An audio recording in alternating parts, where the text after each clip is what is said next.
durak ihtiyaçlarını karşılamak için belediyemizin kendi imkanlarıyla üretmiş olduğumuz ilk etapta 10 adet durağımızı hava şartlarına uygun günlerde montajlarına başlamış bulunmaktayız.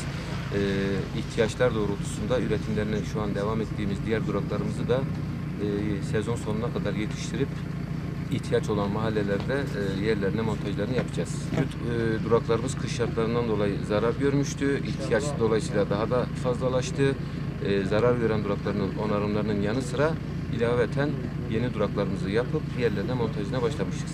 Belediyemizin yaptığı bu duraklardan çok memnunuz. Özellikle Bitlis'in en soğuk yeri, bekleme yeri yoktu. Dışarıda falan bekliyorduk. Şimdi bu duraklar geldi. Böyle soğukta, açıkta kalacağımızdan bu kapalı duraklarda duracağız. Belediyemiz bu imkanı sağladığı için Bitlis Belediyesi'ne teşekkür ediyoruz.